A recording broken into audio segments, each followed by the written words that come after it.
181에 94 돼지고 풀업 끼웅끼웅 2개 해. 어깨가 조금 아픈데 계속 할까? 다이어트 먼저 할까? 자세를 바꿔야지.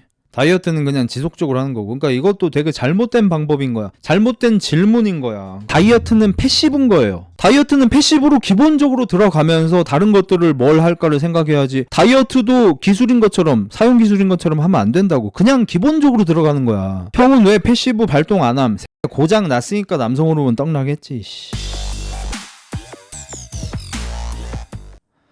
형 헬스할 때 몇 회, 몇 세트 했는지 어플로 적으면서 하는 게 좋아? 아니면 그냥 대충 하는 게 좋아?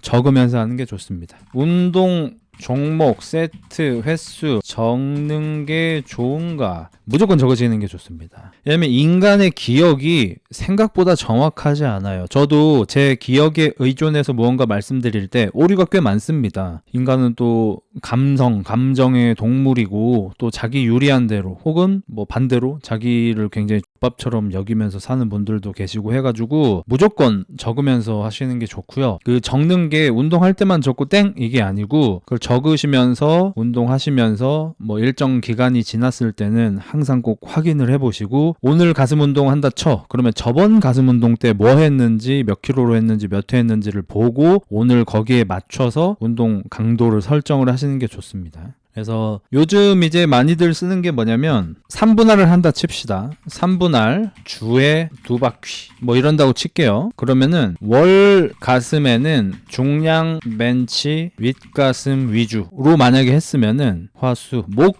가슴에는 머신 벤치라기보다는 머신 체스트 프레스죠. 그 다음에 뭐 딥스 위주 뭐 이런 식으로 하는 거예요. 3분 할리니까 월요일하고 목요일 둘 다 가슴 운동이긴 하지만 종목은 많이 다른 이런 느낌으로 보통 요즘에 세팅을 많이 하죠.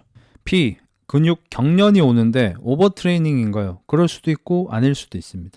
근데 근육 경련이 오고 막 이러시면은 그냥 쳐 주무시기보다는 일단은 찬물로 좀 신경계를 식혀주고 그 다음에 이제 따순 걸로 조금 따뜻하게 만들어 주신 다음에 마사지를 좀 하시는 게 좋습니다. 맨날 꽃만 마사지 하지 마시고 소중한 근육 마사지 해주세요.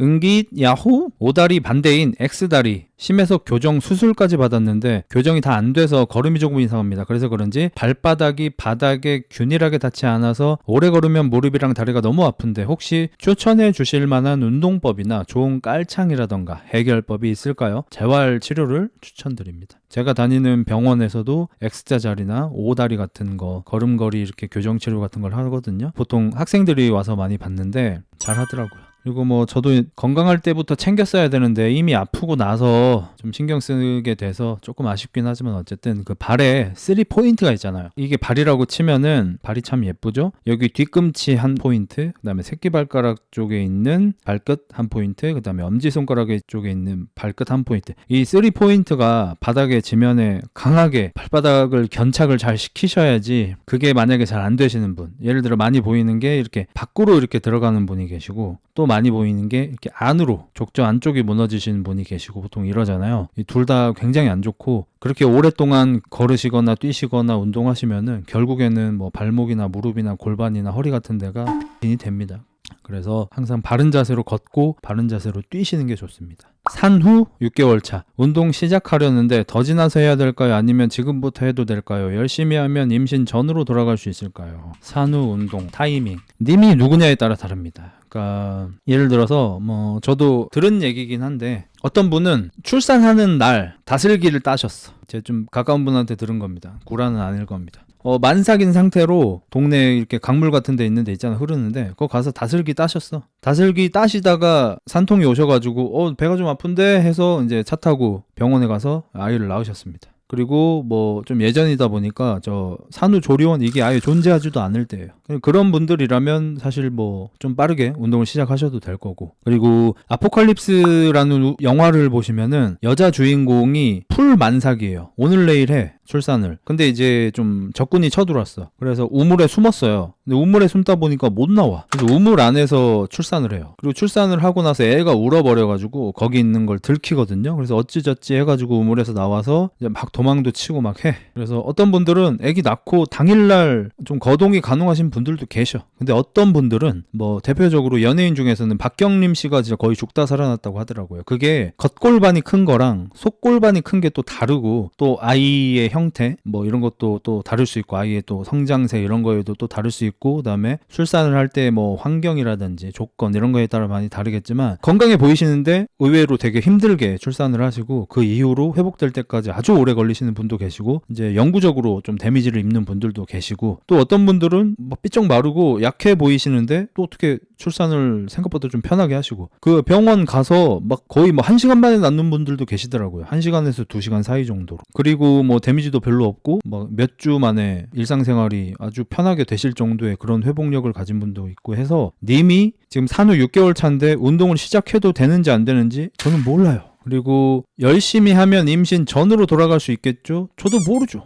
자, 생각을 해보세요. 님이 만약에 임신 전에 열심히 운동을 하시던 분이야. 그러면 출산 후에 몸에 어느 정도 데미지가 있은 후니까 당연히 임신 전보다는 운동 퍼포먼스가 좀 떨어질 수 있죠. 일반적으로는 떨어지죠. 근데 출산 전에 운동을 안 하시던 분이셔. 근데 아기를 낳고 나서 이 운동을 해야겠다는 생각이 들어서 태어나 처음으로 열심히 운동하셔. 이러면은 출산 전보다 더 건강하고 더 멋있어질 수 있죠, 몸이. 알 수가 없어요. 님이 누군지를 모르니까. 그리고 이제 보통 병원에서는 좀 보수적으로 알려줍니다. 예를 들어서 한 일주일 정도 조심해야 되면은 그래도 앞으로 한 1, 2주 정도는 조심하세요. 이런 식으로 보수적으로 얘기해 줍니다. 초사는 진통 기본 20시간임. 그 진통이라는 게 이제 어떤 분들은 그냥 좀 참다가 오시는 분들도 계시고 막 이렇다 하더라고요. 물론 드물겠지만, 그러니까 어떤 분들은 거의 나오기 직전까지 그냥 되게 계셔. 뭐 이러다 말겠지 뭐 약간 이런 느낌으로, 에이 오늘 아닐 거야, 아직 며칠 남았어 나오는 날. 그래서 집에서 좀 참으셔. 좀 아프네 이러면 참아. 그러다 이제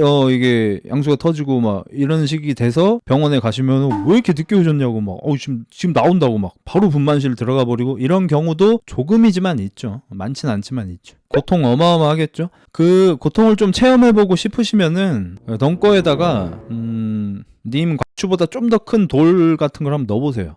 그거보단 더 아프니까 최소한.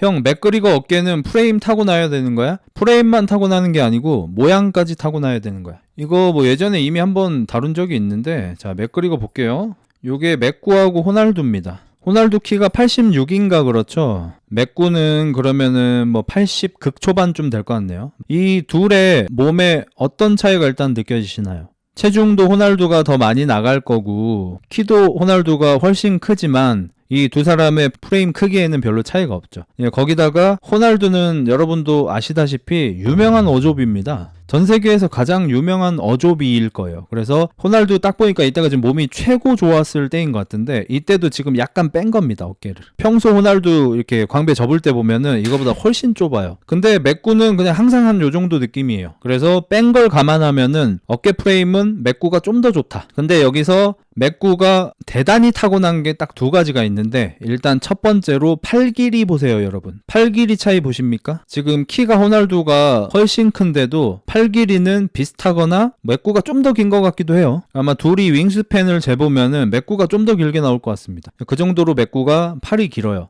팔 길이가 왜 중요하냐? 호날두도 지금 팔이 짧은 건 아닙니다. 맥구가 너무 긴 거지. 팔이 긴 게 뭐가 중요하냐? 시원해 보입니다. 그게 중요해요. 우리가 몸을 만들 때 팔이 짧으신 분들은 팔 근육이 조금만 붙어도 몸이 굉장히 답답해 보여요. 뭔가 이게 티라노사우루스 같이 약간 요런 느낌이 들어. 근데 팔이 긴 분들은 팔이 굵어도, 팔 근육이 많이 발달해도 시원시원해 보입니다. 그래서 맥구 189야? 리치? 어마무시한데? 그래서 맥구가 뭐 그렇게 어마무시하진 않다. 195는 될 것 같은데. 팔 길이가 긴 게 굉장히 타고났다. 자, 그리고 두 번째, 이건 일반인들이 이제 잘 못 보는 건데, 가슴 근육의 세로 길이를 보세요. 이 둘의 가슴 길이의 가로 길이는 비슷한 걸로 보입니다. 키 차이가 많이 나는데 가슴 근육의 가로 길이, 그러니까 흉곽 길이가 비슷하다는 거는 맥구가 골격이 좋은 거라는 거죠. 신체, 그러니까 키 대비. 근데 이 가슴 근육의 세로 길이를 한번 보세요. 엄청나게 차이 나죠. 이게 맥구의 몸을 멋있게 만드는 겁니다. 몸이 멋있으려면 이 배 중에서 이 배꼽의 윗부분이 길어야지 멋있어요.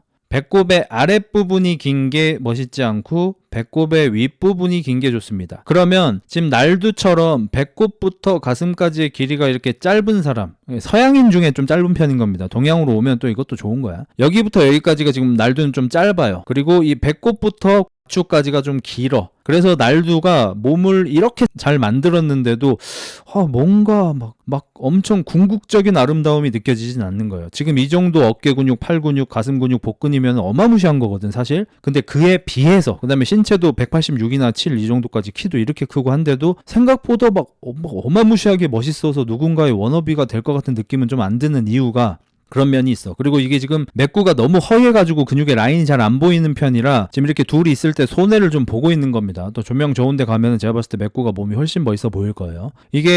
그래서 배꼽의 위치도 중요합니다. 이 배꼽의 위치가 조금 더 아래에 있었으면 날도 몸이 더 멋있어 보였을 거고, 아니면 가슴의 세로 길이가 조금 더 짧았으면은 날도 몸이 더 멋있어 보였을 거예요.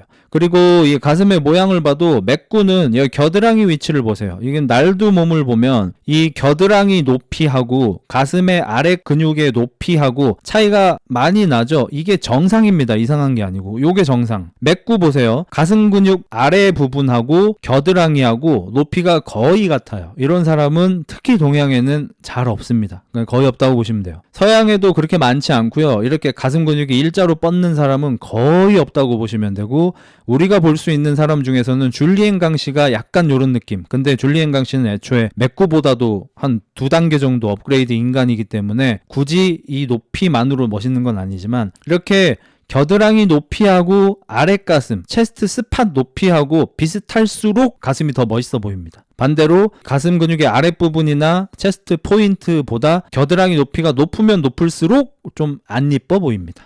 이런 여러 요소들 때문에 맥구의 몸이 멋있어 보이는 거예요. 그리고 맥구가 이제 저 뒤에 다리 부러지고 나선가 헬스를 진심으로 좀 했잖아요. 몇 개월 정도? 그때 몸이 엄청 좋아졌죠. 간혹 그런 거 있잖아. 근육 과하게 키우기 싫다. 적당한 근육, 팩은 좋다. 뭐 이런 얘기가 있잖아. 이거는 무슨 말이냐면 그냥 체형이 구리다는 거예요. 100%는 아닙니다. 100%는 아니지만 거의 확언할 수 있을 정도로 90% 이상은 그런 건데, 근육이 과할수록 몸이 안 예뻐진다? 그냥 체형이 구린 겁니다. 체형이 좋은 사람은 근육이 많아질수록 멋있어요. 근데 체형이 구리면 근육을 적당히 만드는 게 보기 좋습니다. 예를 들어서 줄리엔 강 아저씨가 근육이 아무리 많이 생겨도 계속 멋있어요. 왜냐면 체형이 너무 사기적으로 좋으니까, 신체 조건이 너무 좋으니까. 근데 뭐 이름을 굳이 말씀드리진 않겠지만 뭐 키도 좀 작으시고 골격도 좀 작으시고 어깨도 좁으시고 흉곽도 닫혀있고 뭐 얼굴도 크시고 이런 분들이면 근육을 과하게 채우시면은 좀 보기 안 좋을 수 있죠. 패션적인 느낌에서. 근데 체형이 좋고 뭐 키가 크고 팔다리가 길고 뭐 흉곽이 넓고 어깨가 넓고 이런 분들은 근육이 과해서 뭐 보기 싫어진다? 그런 라인 없습니다. 그냥 무조건 키우면 키울수록 멋있어집니다. 그러니까 근육이 없으면 없는 대로 멋있고, 근육이 적당히 있으면 적당히 있는 대로 멋있고, 근육이 많으면 많은 대로 멋있고, 그냥 다 멋있어요. 만약에 체형이 좋은 사람이 보기에 좀 별로일 정도로 근육이 많이 생기려면 좋은 게 들어가야 됩니다. 유비 헬스 했으면 최강이었겠네. 알 수 없죠. 팔 길다밖에 안 나오잖아. 흉곽이 어떤지 알 수가 없잖아. 뭐 예를 들어서 키가 작은데 어깨가 좁고 흉곽이 닫혀있고 얼굴이랑 대가리가 크고 막 팔다리가 짧고 허리가 길고 이런 사람이잖아요. 애지간해서는 멋있어지기 어렵습니다. 그런 사람들은 운동하고도 인터넷에 사진 올리려면 포토샵 해야 돼요. 팔다리 늘려야 돼요. 어깨 넓히고 대가리 줄이고. 콜드브류 요즘 스위치 온 다이어트 중인데 살이 하루에 1kg씩 빠져서 좋습니다. 근데 옵티멈이 서빙당 1,500원 정도로 비싸서 그런데 흑프로 프로틴이 배송비 포함 서빙당 1,300원 나와서 한번 사볼까 하는데 다이어트용으로 괜찮은지요? 모든 프로틴 보충제는 다이어트에 도움이 되는데 너무 많이 안 드시는 걸 추천합니다. 요즘에는 벌크업 용이라 그래서 소위 사료 같은 보충제가 잘 안 나와요. 일단 건강에도 개같이 안 좋고 그걸 먹어야 할 이유가 없어. 그러니까 예전에는 게이너라는 게 나왔어. 요즘 이제 거의 안 나오죠. 예전엔 게이너라는 보충제가 있었고, 게이너 얘기 잠깐 해드릴게. 게이너가 이 벌크업을 해줄 수 있는 보충제라고 하면서 한 20년 전부터 한 7, 8년 전까지는 꽤 많이 먹었습니다. 이거 지금 성분 보면은 미친 개예요 이거. 그냥 설탕물입니다. 그냥 설탕물에다가 비타민 가루 좀 쳐 넣은 게 게이너인데 이게 정말 개 병신 같은 짓인 게 뭐냐면 벌크업은 뭐 더티 벌크업, 뭐 클린 벌크업 뭐 이런 식으로 나뉘긴 하지만 벌크업이 어려운 이유는 좋은 음식을 많이 먹어서 운동 강도를 올려서 근육의 크기를 부풀리는 그 행위니까 어려운 거지. 설탕물 쳐먹고 체중만 늘릴 거면 벌크업이 어렵다는 소리가 나오겠습니까? 당연히 안 나오겠죠. 만약에 건강 같은 거 신경 안 쓰고 살만 찔 것 같으면 게이너를 왜 쳐먹습니까? 가서 빵 먹고 가서 피자 시켜 먹고 일을 하고 있지. 아니 그냥 뭐 내 몸 생각 안 하고 체중만 늘릴 생각이면 가서 맛있는 거 먹지 뭐 한다고 게이너를 쳐먹고 있어. 아무 의미가 없어요 이거. 나도 이제 그걸 알고 나서는 게이너를 안 먹었는데 옛날에는 운동 끝나고 게이너를 먹었습니다. 운동 끝나고 뭐 글리코겐이 고갈이 돼서 그걸 빨리 채워주고 어쩌고저쩌고 여기에 속아가지고 저거. 근데 나중에 이걸 들어보니까 게이너가 있는 이유가 그 약쟁이 보디빌더들이 저기 운동 전에 그 에페도 들어가고 운동 후에 이제 근합성을 강제로 시키기 위해서 인슐린이 들어간단 말이에요. 인슐린이 들어가면은 혈당이 급격하게 떨어집니다. 그래서 저혈당 쇼크가 올 수도 있고 혈당이 너무 급격하게 떨어지기 때문에 급격히 떨어진 혈당을 다시 올려줄 무언가가 필요한데 그때 게이너를 쳐먹는 거예요. 그러니까 게이너는 사실상 그냥 약쟁이용 보충제인 거예요. 근데 보충제를 파는 회사들이 그런 걸 얘기를 안 해줘요. 지금도 사실 약물 사용에 대해서 완전하게 이렇게 오픈되고 클린해지고 한 건 아니잖아요. 지금도 좀 숨기고 막 이러잖아. 특히 인슐린 쓰고 이런 건 많이 숨겨. 인슐린하고 성장 쓰는 건 많이 숨기려 그래. 스테로이드까지 오픈해도. 남성 호르몬하고 스테로이드까지는 오픈해도. 그렇기 때문에 이 게이너를 선전할 때 인슐린 주사를 맞고 저혈당 쇼크가 온 당신 이걸 타서 드세요. 이렇게 광고하는 게 한 명도 본 적이 없어요. 그냥 무조건 벌크업에 초점 맞춰서 광고하고 체중을 늘리고 싶은 사람들 겨냥해서 광고를 하니까 제 어릴 때처럼 당하시는 분들이 많아. 이거 게이너 필요하신 분 거의 없다고 보시면 됩니다. 게이너가 필요한 사람은 100에 1명 정도 있을까 말까. 나머지 분들은 차라리 미숫가루를 드셔. 차라리 미숫가루는 게이너처럼 설탕도 들어있지만 당도 많이 들어있지만 어쨌든 복합탄수화물도 들어있고 거기에 곡물이 많이 들어있으니까 저기 몸에 좋은 것도 그래도 어느 정도 들어온단 말이에요. 차라리입니다. 좋다는 게 아닙니다. 차악이에요. 이게 최악이고. 그리고 만약에 뭐 어떻게 해서든 체중을 많이 늘리고 싶으시다 그러면은 차라리 가서 밥을 드셔. 백반을 한 끼 드셔. 뭐 김치볶음밥을 드시든 뭐 순두부찌개를 드시든 뭐 백반을 드시든 제육볶음에 밥을 드시든 뭐 오므라이스를 드시든 밥을 드셔. 게이너 첫 빨아먹지 말고. 누가 쉽게 벌크업 하려고 그래. 그냥 맛있는 거 드셔. 콜라 마시는 건 어떤? 안 좋죠. 콜라는 어쩔 수 없이 먹는 거죠. 끊을 수 없으니까. 나도 못 끊어 콜라. 술은 끊어도 콜라는 못 끊어. 술은 지금 실제로 끊었죠. 이제 술은 이제 거의 안 먹습니다. 한 달에 한 캔 먹을까 말까? 형 지금 어렵게 벌크업한 상태인 거지. 아니죠. 배달 나 처먹은 거죠. 181에 94 돼지고 풀업 끼웅끼웅 2개 해. 어깨가 조금 아픈데 계속 할까? 다이어트 먼저 할까? 자세를 바꿔야지. 다이어트는 그냥 지속적으로 하는 거고. 그러니까 이것도 되게 잘못된 방법인 거야. 잘못된 질문인 거야. 그러니까 봐봐. 다이어트 먼저 할까요? 질문이 잘못됨. 다이어트를 해야 한다고 생각하는 새끼면은 다이어트는 패시브인 거예요. 그리고 풀업 운동이라든지 스쿼트 운동이라든지 달리기라든지 뭐 무슨 플랭크라든지 복근 운동이라든지 이런 거는 사용 스킬인 거예요. 그러니까 돼지 새끼면은 다이어트는 패시브로 들어가야 되는 거야. 근데 마치 다이어트도 사용 스킬인 것처럼 형 Q부터 누를까요? W부터 누를까요? 이를 하고 있는 거야. 패시브라고 이 새끼야. 다이어트는 패시브로 기본적으로 들어가면서 다른 것들을 뭘 할까를 생각해야지. 다이어트도 기술인 것처럼 사용 기술인 것처럼 하면 안 된다고. 그냥 기본적으로 들어가는 거야. 형은 왜 패시브 발동 안 함? 고장 났으니까 남성 호르몬 떡나겠지. 94kg면 빼는 게 맞아. 참고로 지금 제가 93kg입니다. 이 돼지 새끼야. 맨유 안토니 어깨도 분석해줘. 맨유 안토니. 야, 이 새끼야. 이거 분석 못해, 임마, 이거.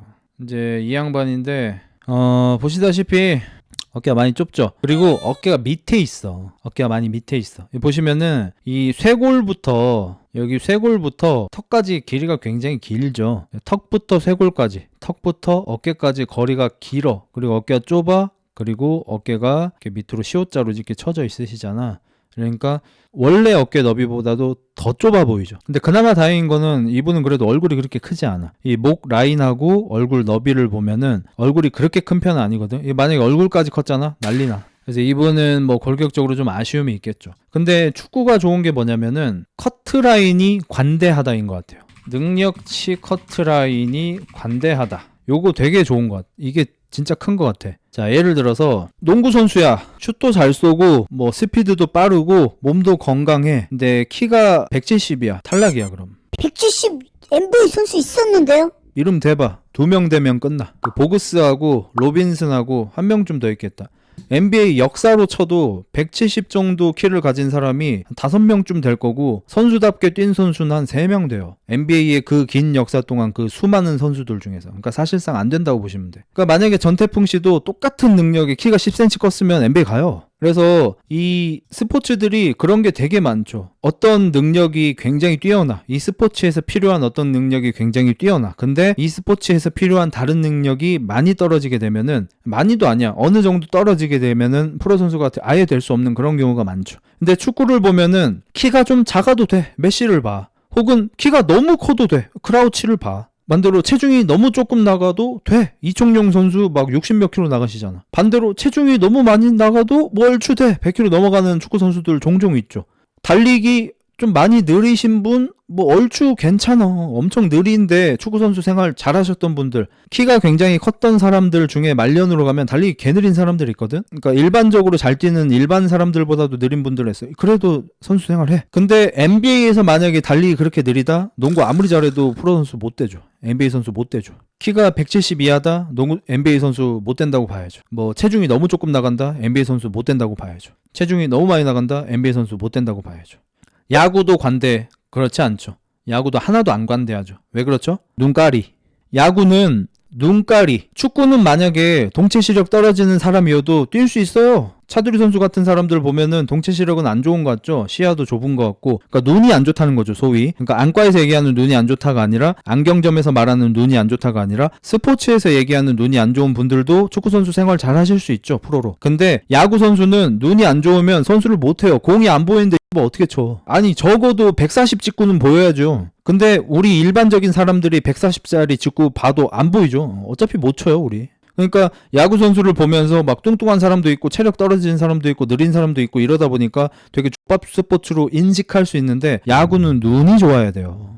140 안 보여. 우리 못 쳐. 히팅하는 거 있잖아, 히트 게임장. 거기 가서 100만 봐도 사실 빠르다, 무섭다 이런 느낌이 나요. 근데 10km마다 넘사벽인 거 아시죠? 110, 120, 130 넘사벽이거든. NFL 같은 데는 150km 넘어가는 선수들이 이제 꽤 있죠. 그래서 좀 축구가 좋은 거는 능력치에 커트라인이 관대하다. 뭐 키가 좀 작든 달리기가 좀 느리든 힘이 좀 없든 뭐 하든 어쨌든 축구 기술이 뛰어나면 선수가 될 수 있고 최고의 리그에서도 뛸 수 있어요. 그래서 최고 리그에서 이렇게 좀 몸이 많이 왜소하신 분들이라든지 막 힘이 굉장히 약한 분들이라든지 아니면 뭐 이렇게 달리기가 굉장히 느린 분들, 이런 분들도 최고 수준에서 뛰는 분들 꽤 많이 계시죠. 그게 축구의 장점이고, 결국 축구가 이렇게 전 세계 스포츠들 중에서 가장 이 인기가 저변이 넓은 운동이 된 이유 중에 하나라고 생각해요. 누구나 할 수 있다, 축구는.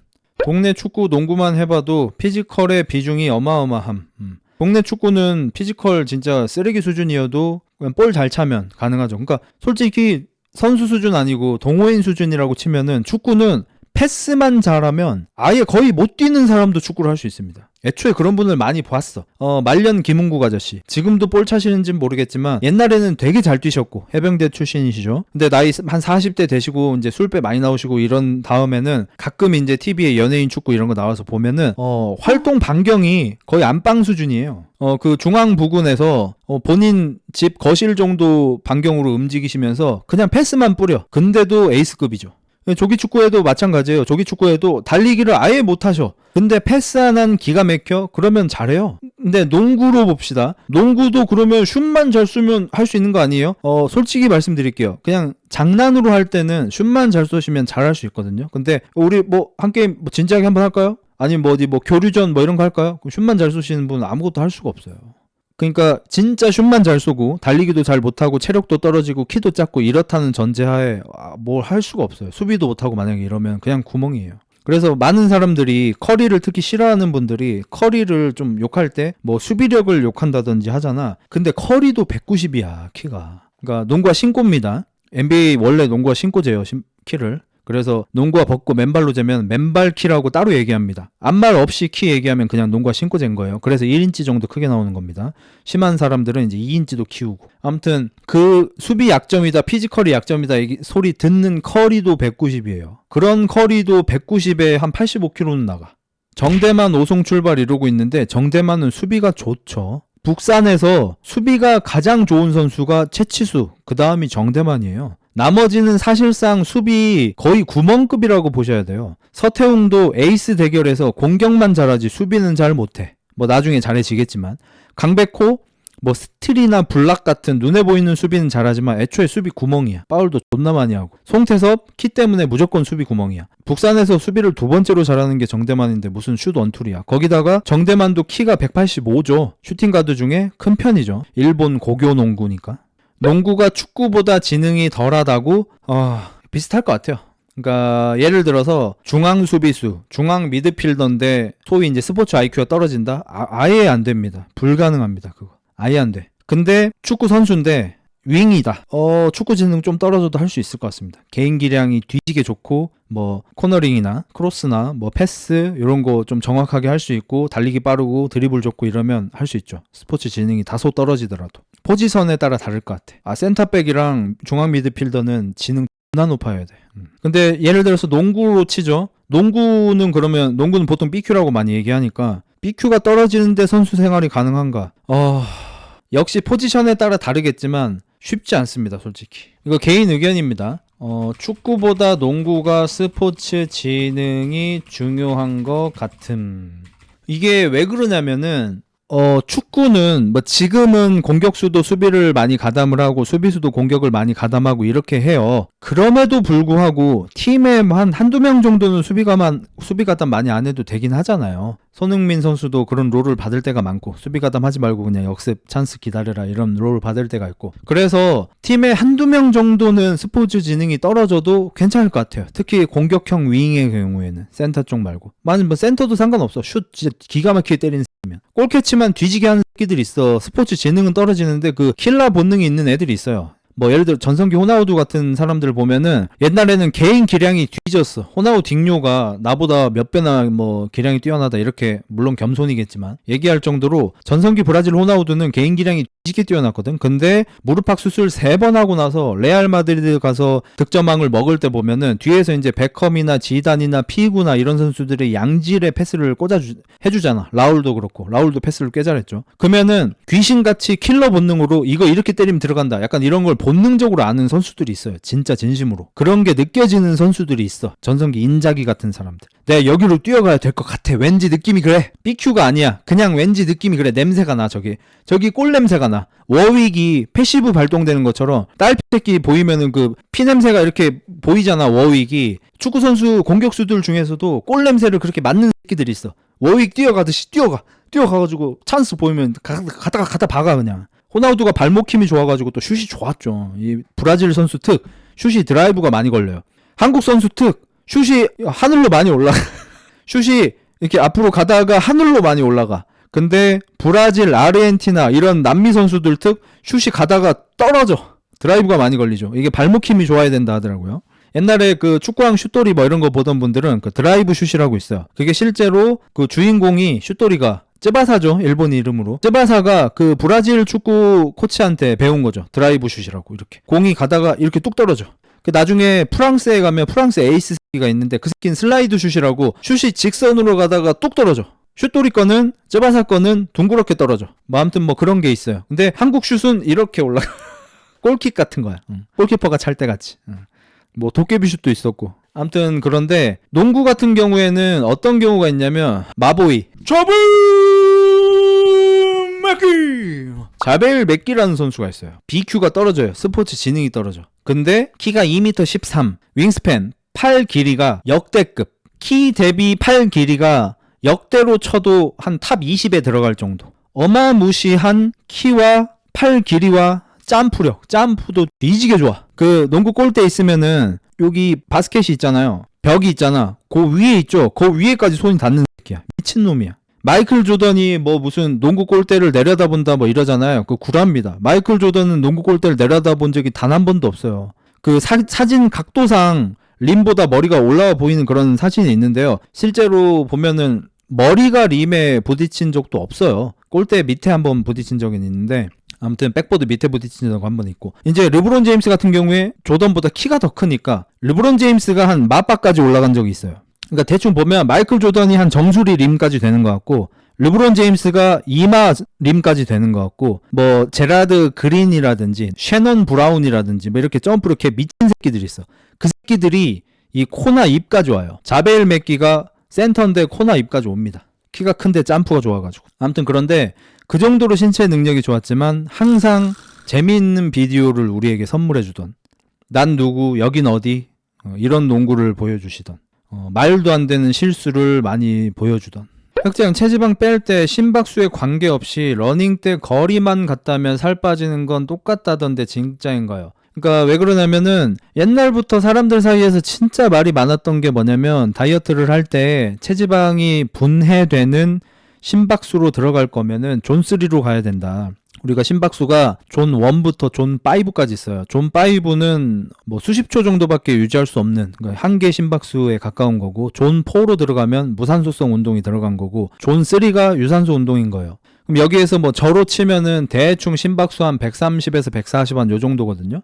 그 정도를 유지하면서 오랫동안 하면은 체지방 연소가 잘 된다. 그러니까 뭐 심박수 150 이상을 할 필요가 없다. 이런 느낌이었어. 근데 그 뒤로 또 히트 프로그램이, 이게 하이 인텐시티 인터벌 트레이닝 같은 게 나와서 이제 나온 거는 심박수를 일정히 유지해서 하는 거, 그런 거보다 훨씬 더 효과적인 게 심박수를 피크를 찍는 거다. 저를 기준으로 해서 심박수 170 이상을 찍게 해서 심장이 찢을 것처럼 만들고, 잠깐 쉬면서 심박수 조금 떨어뜨렸다가 다시 치고 다시 치고 다시 치고, 이런 식으로 해서 심박수가 일정하게 존 3를 나오게 하는 게 아니라, 심박수가 존 4, 존 5까지 살짝 쳤다가 존 2까지도 떨어져도, 그리고 다시 올려서 존 4 혹은 존 5까지 살짝 건드렸다가 다시 존 2까지 떨어져도, 평균으로 놓고 보면은 존 3의 최상단에 놓기 때문에 요게 살이 더 잘 빠진다. 이런 얘기가 나왔었고, 최근에 런닝이 다시 유행하면서는 또 평균 심박수를 체지방 연소에 가장 적절한 존 3에 놓고 최대한 오래 하는 게 살이 잘 빠진다라는 게 요즘에 또 정설이고 이런데, 저는 개인적으로 둘 다 맞다고 생각을 하고, 저도 이것에 대해서 많이 찾아봤는데 제가 내린 결론은 그거였습니다. 오히려 뺄 살이 많은 사람일수록 심박수를 많이 올리는 게 좋고, 뺄 살이 조금 남은 분들은 일정하게 오래 하는 게 좋다가 제가 내린 결론이었습니다. 엄청 많은 자료를 보고 내린 결론이. 그래서 그걸 놓고 봤을 때 얼추 비슷할 것 같아요. 그러니까 예를 들어서 시속 20km로 30분 뛰면 10km잖아요. 이거랑 시속 10km로 1시간 뛰는 거, 요게 이제 같다는 거죠, 효과가. 근데 이거는 지금 너무 이제 좀 간단하게 계산을 해서, 사실 시속 20km로 30분을 못 뛰기 때문에 이렇게 계산을 하면 안 되긴 하는데, 그냥 계산이 쉽게 하기 위해서 그냥 20으로 했습니다. 뭐 16, 한 17 막 이 정도로 하면 내가 계산이 안 되니까 그냥 이렇게 한 거예요. 오해 없으시길 바랄게요. 근데 어쨌든 하고 싶은 말은 이건 거죠. 요거랑 뭐 예를 들어서 뭐 시속 5km로 2시간 하든지 다 비슷비슷하다 이 얘기예요. 유산소 운동 쪽에서는 존 2를 유지하라 그래? 오케이. 뭐 존 2든 존 3든 맥락은 뭐 비슷하니까. 그러니까 요 얘기가 이 얘기인 거죠. 시속 20km로 30분 뛰든, 시속 10km로 1시간 뛰든, 시속 5km로 2시간을 걷든 살 빠지는 건 비슷하다 이 얘기인 거죠. 근데 여기에 맹점이 하나 있어. 유산소 효과만 있는 게 아니다 라는 거죠. 자, 보세요. 여러분이 생각했을 때 시속 5km, 그러니까 걷기, 심지어 걷기 중에서도 살짝 느린 걷기입니다. 보통 성인 남자가 시속 6km 정도로 걷습니다. 시속 5km로 2시간을 걸을 수 있는 사람이 얼마나 됩니까? 겁나 많죠. 거의 대부분의 사람이 되죠. 신체가 건강한 사람의 한 95%는 될 겁니다, 이거는. 그러니까 저는 지루해서 못 걷겠는데요. 여기 100만 원을 드리겠습니다. 가능하죠. 여기 1000만 원을 드리겠습니다. 20시간도 걸을 수 있습니다. 이렇게 될 거 아니에요. 이거 누구나 할 수 있잖아요. 근데 10km로 1시간만 뛰어도 제 기준에서는 상당히 상급인데, 이 사람만 돼도 그냥 5km로 2시간을 걷는 사람보다 그냥 유산소만 했어도 몸이 더 좋습니다. 여기서 몸이 더 좋다는 거는 근육이 더 많다는 거죠. 근데 심지어 시속 20km로 30분을 뛸 수 있는 사람이 있으면 이 두 사람보다 몸이 훨씬 좋습니다. 웨이트를 안 해도. 왜냐면 속군 섬유를 쓸 수밖에 없으니까, 이거는. 그리고 심박수가 많이 올라가니까. 그럼 만약에 뭐 시속 25km로 뭐 10분 정도를 뛰는 사람이 있다? 15분 정도 뛰는 사람이 있다. 그다음 몸이 더 좋겠죠. 그러니까 이 얘기는 유산소성 운동의 효과, 그 다음에 체지방 연소의 효과에 대해서만 얘기할 때는 세 개가 비슷할 수도 있다고 봐요. 근데 문제가 뭐냐?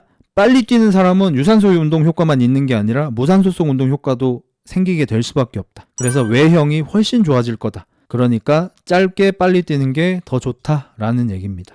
마라톤 선수들이면 시속 20km로 2시간 뛰잖아. 사람 아니더만 거기는. 심폐지구력 관점에서 봐도 비슷해요? 전혀 안 비슷하죠, 당연히.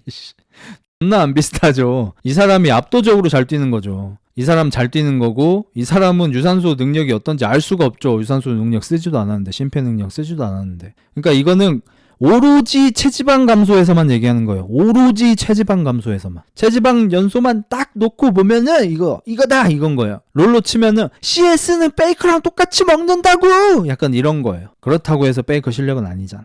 롤은 아무것도 모르겠다. 모르는 게 맞아.